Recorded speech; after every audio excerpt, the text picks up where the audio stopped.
अगर अखिलेश यादव मुख्यमंत्री होते और ऐसी कुछ स्थिति अयोध्या में होती तो अखिलेश की सरकार को सनातन विरोधी बताने ये सारे चैनल जो है अखिलेश को लगातार सनातन विरोधी बता रहे होते।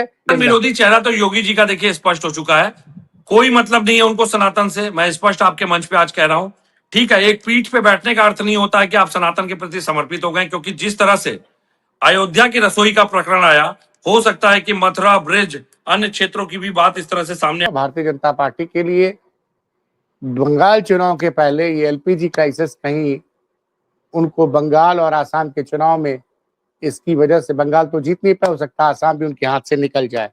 दोस्तों नमस्कार, मैं हूं आलोक पाठक और आप देख रहे हैं खबर दस्तक। महान कवि दुष्यंत ने एक बार लिखा था आज से 50 साल पहले, मत कहो आकाश में कोहरा घना है, यह किसी की व्यक्तिगत आलोचना। पूरे देश में एलपीजी सप्लाई को लेकर तमाम तरह की खबरें आ रही हैं और ये एलपीजी सप्लाई का, एलपीजी गैस का जो संकट है वो ईरान और इजराइल और अमेरिका के युद्ध का नतीजा है। मैं कल भी गया था लखनऊ में, मैंने बहुत सी एजेंसीज पे बहुत सारी भीड़ देखी। मैंने इस पर कोई वीडियो नहीं किया, कोई बात नहीं की। हमने कहा चलो भाई, इससे थोड़ा पब्लिक थोड़ा घबरा जाएगी। एजेंसी वाले ने कहा कि साहब होली पे 3-4 दिन की छुट्टी थी, इसी वजह से बैकलॉग बढ़ गया है। हमने एजेंसी वाले की बात मान ली, लेकिन आज सुबह एक खबर आती है प्रभु श्री राम की नगरी अयोध्या से। वहां पता चलता है कि वहां एक ट्रस्ट के लोग, प्रभु श्री राम मंदिर के पास अमाया ट्रस्ट है और वो लोग राम की रसोई चलाते हैं, वहां भक्तों को भोजन मिलता है। इसी तरह से फेमस हनुमान जी का मंदिर हनुमानगढ़ी में हनुमानगढ़ी का प्रसाद। तो राम रसोई चलाने वालों ने अपने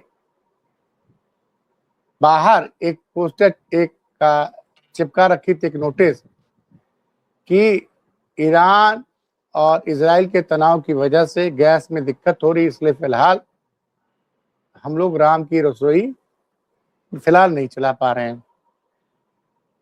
और ये खबर एएनआई ने फ्लैश कर लिया। अब ये फ्लैश हुई तो सपा के जो तेज तर्रार नेता है अखिलेश यादव, उनका ट्वीट आ गया साहब, और ट्वीट आने के बाद पूरे देश में खलबली मच गई। मैं उनका ट्वीट एज इट इज पढ़ के सुना रहा हूं आपको। जो उन्होंने लिखा है, वो लिखा है, अखिलेश यादव का ट्वीट दिन में आता है और हलचल मच जाती है। उन्होंने आज तक डिजिटल का एक वीडियो शेयर किया, वीडियो हम शेयर नहीं कर सकते हैं क्योंकि कॉपीराइट का मामला है, और ट्वीट करते हैं अब बताओ, उसके बाद डैश डैश क्वेश्चन मार्क। ध्यान दीजिएगा, उत्तर प्रदेश के पूर्व मुख्यमंत्री सपा के राष्ट्रीय अध्यक्ष अखिलेश यादव ट्वीट करते हैं अब बताओ dash dash dash question mark. Bhajpa की गलत नीतियों की वजह से अयोध्या में राम रसोई व प्रसाद की सनातनी परंपरा भी टूट रही है। भाजपा की सनातन विरोधी सोच यहां तक पहुंच जाएगी, ये कभी किसी ने सोचा नहीं था। भाजपा जाए तो सदाव्रत आए। अब ये ट्वीट करना था कि नेशनल लेवल की खबर बन गई। अब बेचारा ये ना, ये अपनी वो ट्वीट डिलीट भी नहीं कर सकता है। विवेक जी, आपके राष्ट्रीय अध्यक्ष जी ने गैस की किल्लत की वजह से अयोध्या में राम रसोई चलाने वाले लोग ने कह दिया कि अभी हम नहीं चला पाएंगे, तो इसको सनातन का विरोध बता दिया। कहा कि भारतीय जनता पार्टी जो है घोर सनातन विरोधी है। आप लोग मौके का राजनीतिक फायदा क्यों उठाना चाहते हैं? प्रणाम सर, बहुत ही ज्वलंत विषय है और आपके दर्शकों को मेरा विशेष प्रणाम। चूंकि इसको मौके का फायदा उठाना तो नहीं कहेंगे, लेकिन यह है कि हम असल में वो मुद्दे उठाने का काम कर रहे हैं। समाजवादी पार्टी उन मुद्दों को उठा रही है जो मुद्दे जनता से सीधे जुड़े हुए हैं, जिन मुद्दों को भावनात्मक आधार पे भाजपा जनता के सामने परोस कर गलत तरीके से सत्ता को हासिल करके आई है, और जिन मुद्दों को भाजपा ने स्वयं उठा करके इस देश के जनता के सामने परोसा, और आज उन्हीं मुद्दों को भाजपा रौंदने का काम कर रही है। अभी जो बात आई अयोध्या की सीता रसोई की, इसमें एक संदर्भिक इतिहास है इसका कि 300 साल से अधिक के जन्मभूमि परिसर में ये सीता रसोई संचालित हो रही थी। 300 साल पहले से उसका स्थान भी बना हुआ है, सीता रसोई जिसको कहा जाता है बाकायदा। 1866-67 के दस्तावेजों में भी इसका ऐतिहासिक उल्लेख है। आधुनिक रसोई की बात करें तो 24-25 से राम जन्मभूमि ट्रस्ट तीर्थ क्षेत्र में सीता रसोई का जो नया संचालन उद्घाटन हुआ, उसमें भव्य सीता रसोई भवन का उद्घाटन करके रामलला के भोग के साथ निःशुल्क प्रसाद का निर्माण किया जाता है और वहां रोज श्रद्धालुओं को 60,000 तक के आंकड़े लगभग के जारी किए हैं ट्रस्ट ने, जहां पे निःशुल्क भोजन सेवा प्रदान किया जाता है। हमारा उद्देश्य यह है, और इसी में एक राम रसोई अमावा मंदिर, जो आपने अभी अमावा ट्रस्ट की बात की, ये जन्मभूमि के पास जो स्थित है, यहाँ प्रतिदिन 10 से 20,000 श्रद्धालु निःशुल्क भोजन करते हैं, जो दावा है ट्रस्ट का। और राम जन्मभूमि ट्रस्ट द्वारा संचालित रसोई में हजारों भक्तों को महाप्रसाद जो दिया जाता है। परकोटा में बनी जो नई सीता रसोई है, वहां पे 60,000 लोगों के भोजन की क्षमता है।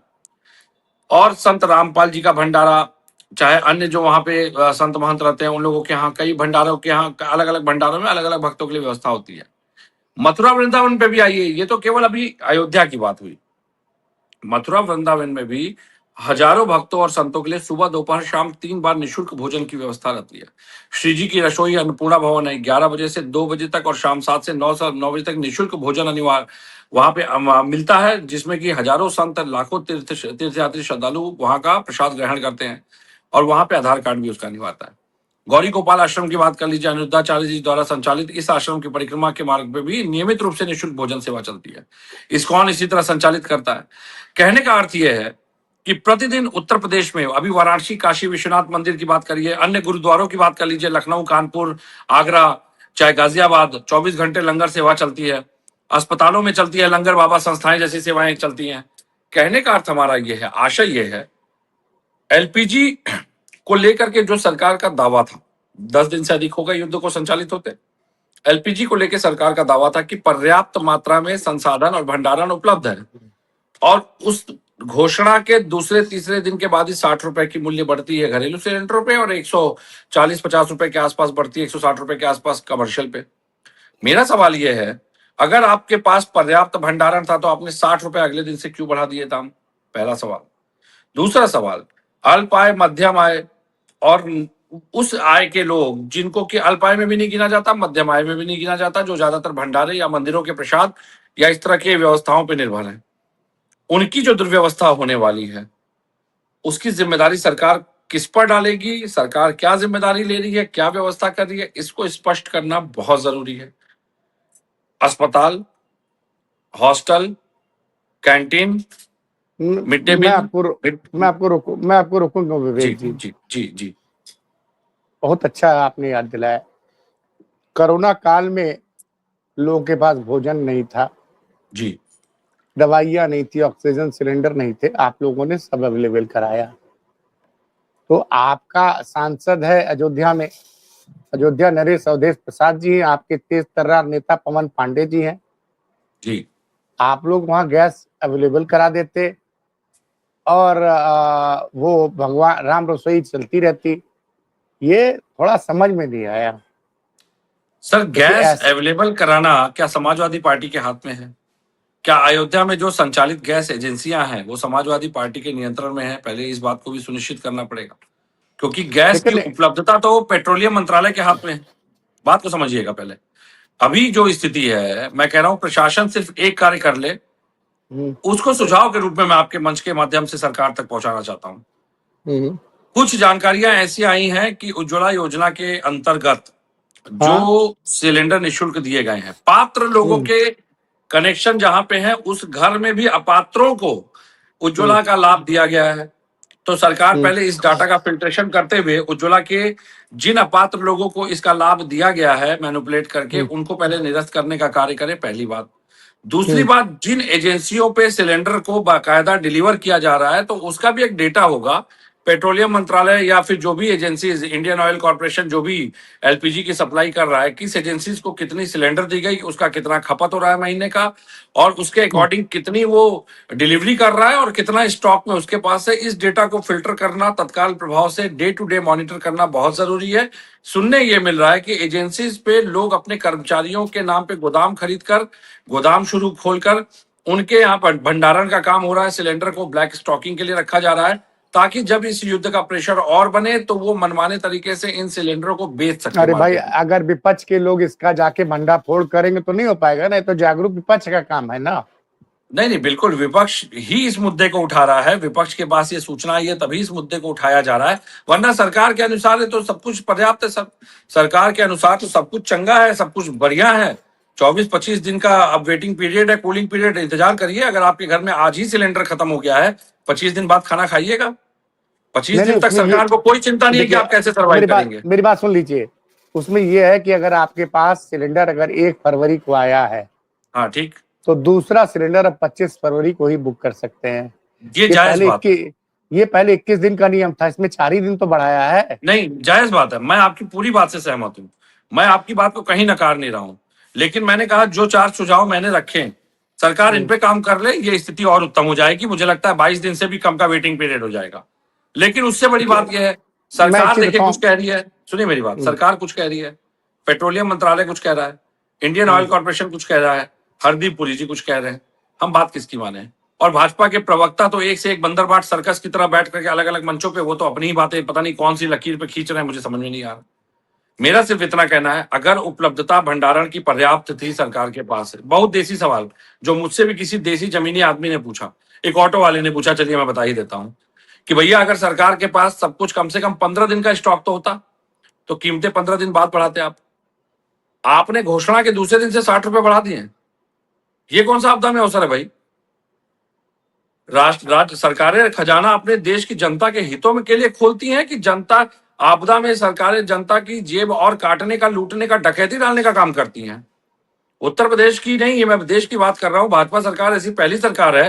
कोविड आया, कोविड में जिस तरीके से पीएम केयर फंड ला दिया, पीएम केयर फंड का कोई हिसाब नहीं देना, आरटीआई के दायरे से बाहर कर दिया, कहां इस्तेमाल होगा, कैसे इस्तेमाल, कोई मतलब नहीं, और देश को अलग भावनात्मक रूप से जो बरगला दिया। और अब देखिए कोविड में जितनी भी इन्होंने सख्ती की थी, अब सुप्रीम कोर्ट में उसके विपरीत जाके हलफनामा दायर कर रहे हैं कि हमने जनता को बता दिया था, इसके सरकमटेंसेस, इसके ड्रॉबैक सब कुछ बताते हैं, हमारी कोई जिम्मेदारी नहीं है। उस समय तो बिना कोविड के सर्टिफिकेट के यात्रा तक उपलब्ध नहीं थी, तो हम कैसे मान लें कि सरकार अपनी जिम्मेदारी पूरी तरह से सुनिश्चित करेगी? तो आप कहना चाहते हैं कि एलपीजी के मिसमैनेजमेंट में सरकार दोषी है? एलपीजी की मिसमैनेजमेंट सरकार सीधे सीधे दोषी है, क्योंकि डिस्ट्रीब्यूशन और भंडारण इन दोनों पे मॉनिटरिंग करना सरकार का दायित्व है। पेट्रोलियम मंत्रालय, इंडियन ऑयल कॉर्पोरेशन, इन लोग का दायित्व बनता है। चूंकि जब से सरकार ने प्राइवेट कंपनियों को खुद रेट डिसाइड करने की छूट दे दी है, कंपनियां कुछ ज्यादा ही मनमानी करने लगी हैं। अन्यथा पहले की सरकारें खुद तय करती थी कि दाम क्या होंगे, लेकिन वर्तमान में जिस तरह से आप नहीं, अभी जितनी भी गैस सप्लाई करने वाली कंपनियां, इसमें कोई प्राइवेट तो है नहीं। भारत पेट्रोलियम हो गया, इंडियन ऑयल हो गया, अडानी गैस ये है। सब तो अडानी तो गैस है, भाई पाइपलाइन के जरिए गैस प्रोवाइड करते हैं। अडानी की बात लेकिन नहीं है ना होती। सर, अडानी ने इस आपदा को अवसर में बदल लिया, उसने भी अपने दाम बढ़ा लिए, अपनी बिजली का भी रेट बढ़ा दिया। अब आप मुझे बताइए, अडानी भारत के अंतर्गत कार्य करते हैं, भारत सरकार के अधीन सारी एनओसी उनको प्राप्त है, क्या भारत सरकार का यह दायित्व नहीं था कि अडानी को, समूह को एक नोटिस जारी करती कि आपने इस आपदा के समय में दाम बढ़ाने का काम क्यों किया? आप मैं ये रिलायंस बता को रहे हैं। धन्यवाद दूंगा, मैं रिलायंस को फिर भी धन्यवाद दूंगा कि रिलायंस के अनिल अंबानी जी ने बड़ा दिल दिखाते हुए रशिया से तेल खरीदा है, ताकि भारत में एलपीजी ईंधन की कमी ना हो सके। लेकिन आप एक अडानी नई ने जिस तरह से दाम बढ़ाने का काम किया, ये हमारी समझ के परे है, माफ कीजिएगा। आप एक नया आरोप लगा रहे हैं कि अडानी ने बिजली का दाम बढ़ा दिया। कहाँ बढ़ा बिल्कुल दिया? बढ़ाया, बिल्कुल बढ़ाया। यूपी में तो यूपी सरकार बिजली सप्लाई करती है, अडानी के पास सर तो कुछ है नहीं। ये संकट पूरे भारत में है सर।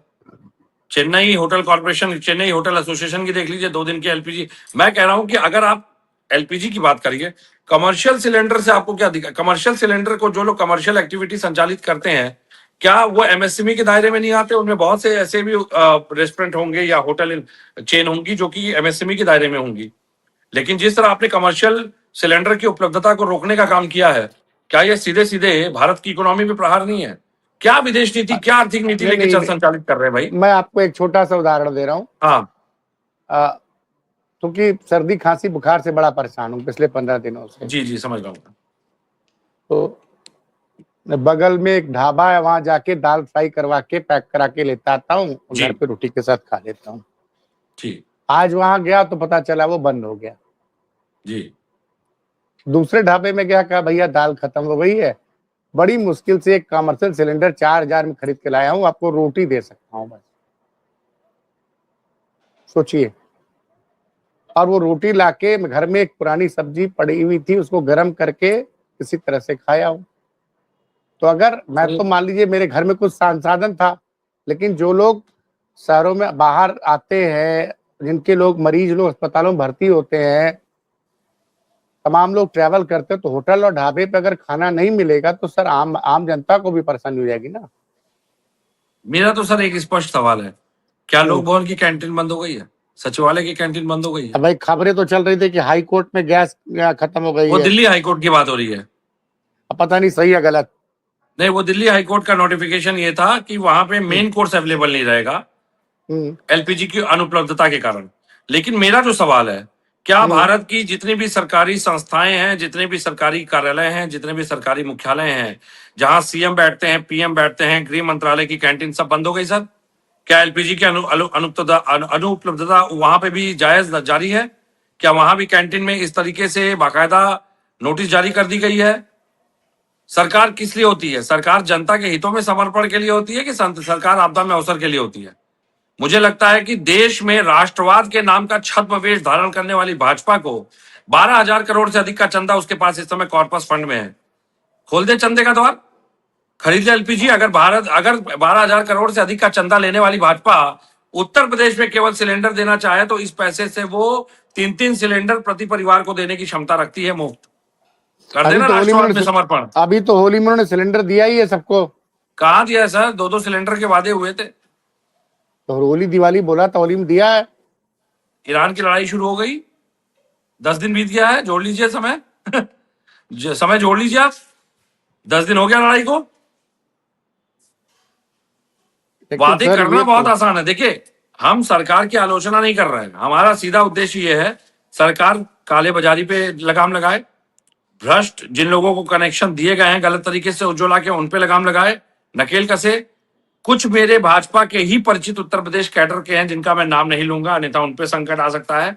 उनका कहना है कि बाकायदा उज्ज्वला की जो लिस्ट आई थी उसमें संघ परिवार के लोग, कुछ हिंदू संगठन के लोग, प्रायोजित अब भाजपा आप के लोग पदाधिकारी ये आप लोग इस प्रकार देश पे संकट है और आप लोग अपनी राजनीति से बाज नहीं आएंगे। नहीं, तो आप मुझे बताइए ना, सरकार हमारे सुझाव मान रही है क्या?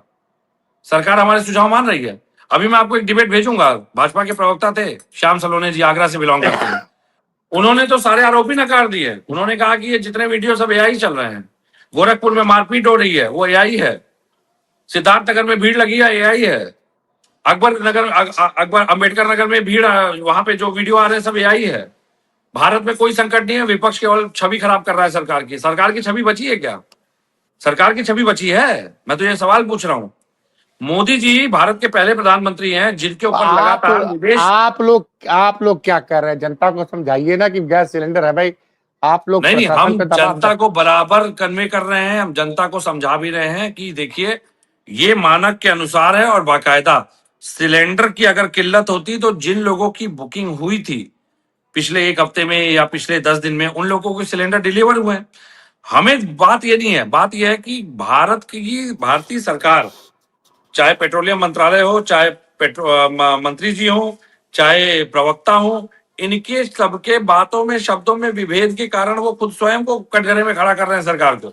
मैंने इस बार विपक्ष कुछ नहीं कर रहा है। देखिए, विपक्ष नहीं कर रहा है, भाजपा के प्रवक्ता अलग अलग मंचों पे बैठ के सरकार को खुद कटघरे में खड़ा कर रहे हैं। एक मिनट सुनिए, जिसके घर में अभी सिलेंडर भरा हुआ है वो फिर भी खाली सिलेंडर भराने के लिए चल दे रहा है, सारा काम छोड़ के। तो देखिए, मैंने कल स्टोरी क्यों नहीं की विवेक जी, कि भाई मैं देख रहा था, मैंने लोगों से बात की वहां पे, तो उसमें 2-4 लोग ऐसे थे जिनके यहाँ डिलीवरी नहीं हो पाई थी। तो डिलीवरी का बताया एजेंसी वाले ने कि भैया 3-4 दिन होली में डिलीवरी मैन नहीं आया था, होली के बाद हम डिलीवरी करा देंगे। ठीक। अब उसमें समस्या ये है कि हिंदुस्तान में मैंने देखा था कोरोना काल में जिसको ऑक्सीजन नहीं चाहिए वो भी ऑक्सीजन का सिलेंडर खरीदने पहुंच गया था जी और इसका फायदा उठाया जमाखोरों ने, ब्लैक जी मार्केटियर ने। तो मुझे भी कोरोना हुआ था, मैं तो शुगर का पेशेंट हूं, मैं हॉस्पिटल नहीं गया। ठीक शुगर के कोरोना के इलाज के लिए मुझे स्टेरॉइड की दवा दी गई। हमारे मित्र ने बोला, एक बड़ा मेडिकल कॉलेज चलाते हैं लखनऊ में, उन्होंने कहा आलोक जी खाने के बाद जरा शुगर चेक कर लीजिएगा, बहुत ज्यादा बढ़ेगी तो हम आपको तुरंत एम्बुलेंस भेज के बुला लेंगे। तो मेरी शुगर 290 गई, मॉनिटर हो, मैं लगातार शुगर चेक करता रहा। लेकिन आप जो है उस वक्त ऑक्सीजन का भी खेल शुरू हो गया था।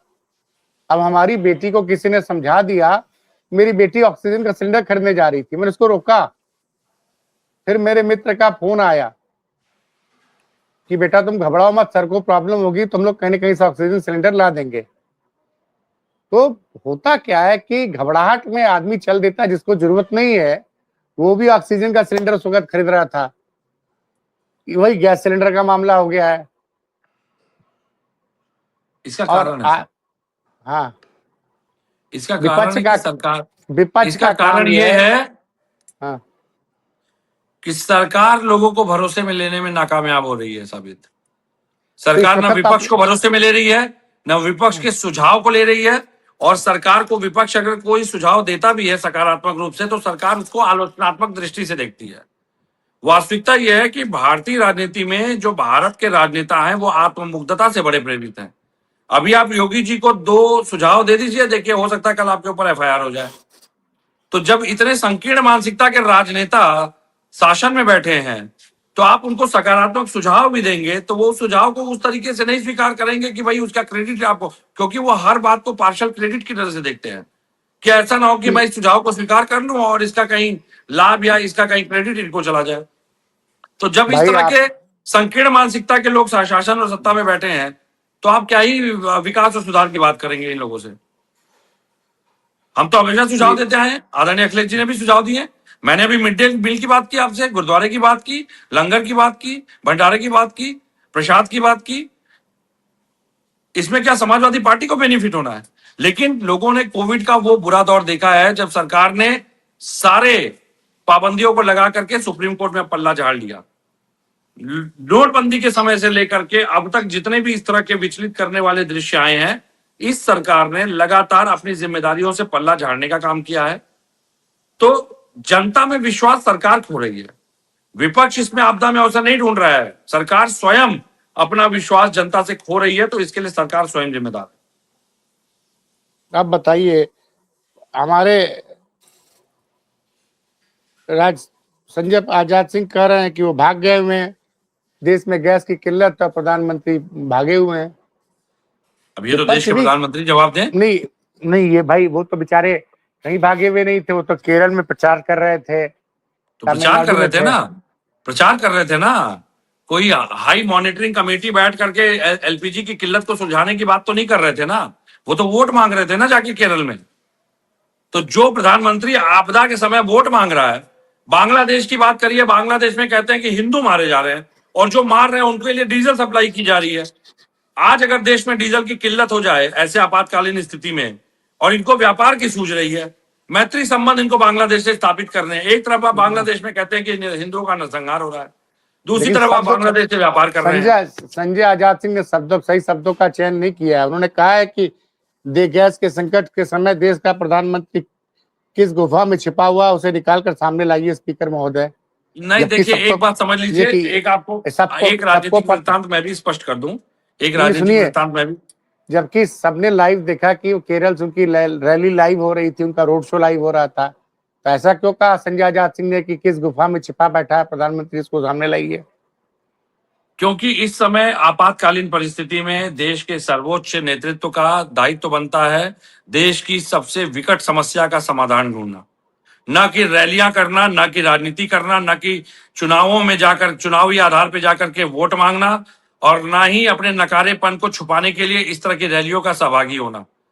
वास्तविकता यह है कि आज अमित शाह जी ने एक वक्तव्य दिया, शायद मुझे लगता है उसको भी आपके मंच पे लाना आवश्यक है। देखिए, नरेंद्र मोदी जी भाजपा के लिए एक बड़ी विकट समस्या बन चुके हैं। वो चाहे एप्स्टीन फाइल की बात करिए, चाहे विदेश के अलग अलग राष्ट्रों से उनके प्रति आने वाले बयानों की बात करिए, चाहे जिस तरीके की विदेश नीति इस समय संचालित हो रही है, उसके दुष्परिणाम भी लोगों को दिखाई दे रहे हैं। ऐसा नहीं कि भाजपा में सभी कूपमंडूक हैं, कुछ की दूरदर्शिता उनको इस बात का बराबर एहसास दिला रही है कि मोदी जी अपने तो डूबेंगे और अपने साथ कई राजनेताओं का भविष्य ले डूबेंगे, हो सकता है भाजपा को भी डुबो दे जाते जाते। लेकिन अमित शाह जी ने एक बात की, मुझे लगता है कि शायद वो बात आपकी पारखी नजर से चूक गई। ओम बिरला जी पे जो अविश्वास प्रस्ताव आ रहा है, आपने सुना अमित शाह जी ने क्या वक्तव्य दिया कि अगर आप देश के प्रधानमंत्री के विरुद्ध प्रस्ताव लाते तो भी मुझे लगता है कि आप सही कर रहे हैं। ओम बिरला जी, स्पीकर सबका होता है, अगर प्रधानमंत्री के खिलाफ अविश्वास प्रस्ताव होता तो अमित शाह जी ने एक इशारा देकर के मुझे लगता है कि विपक्ष के कंधे पे बंदूक रख के फायर कर दिया। जिस उद्देश्य को वो धारित करने की कल्पना बड़े लंबे समय से कर रहे हैं, क्योंकि वो भी जानते हैं कि मोदी जी के ऊपर किसी भी तरह का एलिगेशन, लांछन, साबूत प्रस्तुत होना, अगर एप्स्टीन फाइल के पन्ने और खुलते हैं, और ट्रंप का कोई भरोसा नहीं, संकी टाइप का व्यक्ति है, अपराधी है, बच्चियों के बलात्कार में उसका नाम आ चुका है, एप्स्टीन फाइल का बाकायदा अमेरिका ऐसे व्यक्ति को, चरित्रहीन व्यक्ति को स्वीकार करता होगा, भारत तो नहीं कर सकता, भारत की सांस्कृतिक मर्यादा अनुमति नहीं देती है। और अगर इस बात को अमित शाह गंभीरता से समझ रहे हैं तो अमित शाह ने देखे उस बात को विपक्ष के कंधे पे डाल के कह दिया। तो भाजपा स्वयं भी परेशान है। वास्तविकता में मुझे लगता है कि मोदी जी भाजपा के संगठन पे एक बोझ की तरह हो गए हैं। अब उनको किस तरह से पदच्युत किया जाए, किस तरह से उनसे रेजिग्नेशन लिया जाए, इसकी रणनीति भाजपा के लोग तय नहीं कर पा रहे हैं। उसका कारण जो भी हो, उनके संगठनात्मक रवैये की बात करिए, 2 स्टेट में, चाहे आगामी चुनाव की बात करिए, भाजपा को डैमेज होने का डर है। लेकिन कहीं ना कहीं ये पूरी जो खामियां हैं, ये भाजपा के लिए विकट परिस्थिति के समान है। और ये छोड़ देते हैं। मेरा सीधा सवाल था, उस सवाल का जवाब मैं चाहता हूं आपसे। मैं चाहता हूं आप भी बतौर पत्रकार रहे हैं, आप भी अगर इसका जवाब दे दीजिए। एक सज्जन ने मुझसे पूछा, आज घोषणा हुई कि देश में पर्याप्त भंडार उपलब्ध है, कल 60 रुपए बढ़ जाते हैं, तो भंडार कैसे उपलब्ध है सर? आम आदमी के लिए सरकार काम कर रही है कि आम आदमी की जेब काटने के लिए सरकार काम कर रही है? इस बात को भी कोई स्पष्ट कर दे। आपदा में सरकारें राजकोष खोलती हैं जनता के हितों में, कि आपदा में सरकारें राजकोष भरना शुरू कर देती हैं? ये उत्तर प्रदेश के बाद मुझे लगता है ये देश की पहली सरकार है, और उत्तर प्रदेश में भी क्योंकि भाजपा की सरकार है, अन्य राज्यों में, कई राज्यों में भाजपा की सरकार है। जिस प्रकार से सिलेंडर के दाम बढ़ाए गए हैं, ये बहुत ही अक्षम्य है। भाजपा का काला अध्याय, काला चरित्र देश के सामने है। हर बार आपदा में अवसर तलाशने में भाजपा ने केवल देश की जनता को लूटा, धोखा दिया, धर्म की आड़ में केवल धन का संचयन किया। और अब जब राम मंदिर के अयोध्या के मुझे लगता है रसोई के बंद होने की बात आई है, तो ये कहीं ना कहीं भाजपा के मुंह पे सीधे सीधे कालिक है कि जिस राम मंदिर को भाजपा ने भुनाया, सालों साल तक भुना करके ध्रुवीकरण किया, आज भाजपा उस राम मंदिर का, सबसे आश्चर्य की बात, उस राम मंदिर का अपना ट्रस्ट है, नहीं, उनके मैं पास करोड़ों की संपदा है। विवेक जी, विवेक जी, मैं आपसे सहमत हूँ। इस वक्त अखिलेश यादव मुख्यमंत्री होते और ऐसी कुछ स्थिति अयोध्या में होती तो अखिलेश की सरकार को सनातन विरोधी बताने ये सारे चैनल जो है अखिलेश को लगातार सनातन विरोधी बता रहे होते। नहीं, सनातन विरोधी चेहरा तो योगी जी का देखिए स्पष्ट हो चुका है, कोई मतलब नहीं है उनको सनातन से। मैं स्पष्ट आपके मंच पे आज कह रहा हूं, ठीक है, एक पीठ पे बैठने का अर्थ नहीं होता है कि आप सनातन के प्रति समर्पित हो गए, क्योंकि जिस तरह से अयोध्या की रसोई का प्रकरण आया, हो सकता है कि मथुरा, ब्रिज, अन्य क्षेत्रों की भी बात इस तरह से सामने आए, क्योंकि एलपीजी सिलेंडर, अगर आप कमर्शियल सिलेंडर को, पहली बात मेरा यह भी कहना है कमर्शियल सिलेंडर भी क्यों प्रतिबंधित हो, क्यों प्रतिबंधित हो अगर समुचित भंडार उपलब्ध है? क्या जो व्यापारी हैं उनको जो नुकसान होने वाला है उसकी भरपाई सरकारें करेंगी क्या? चलिए सर, अब बात सही है। फिलहाल इस मुद्दे पे समाजवादी पार्टी के राष्ट्रीय अध्यक्ष हो चाहे उनके प्रवक्ता, वो जबरदस्त रूप से सवाल उठा रहे हैं। भारतीय जनता पार्टी के लिए बंगाल चुनाव के पहले ये एलपीजी क्राइसिस कहीं उनको बंगाल और आसाम के चुनाव में इसकी वजह से, बंगाल तो जीत नहीं पाया, हो सकता है आसाम भी उनके हाथ से निकल जाए। खैर, अगर जल्द ही ईरान और इजराइल और अमेरिका के बीच का युद्ध समाप्त नहीं होता है या उसमें सीजफायर नहीं होता तो आने वाले दिनों में परेशानियां बढ़ सकती हैं। हम लोग इस पे नजर बनाए रखे हैं। बहुत बहुत धन्यवाद विवेक जी।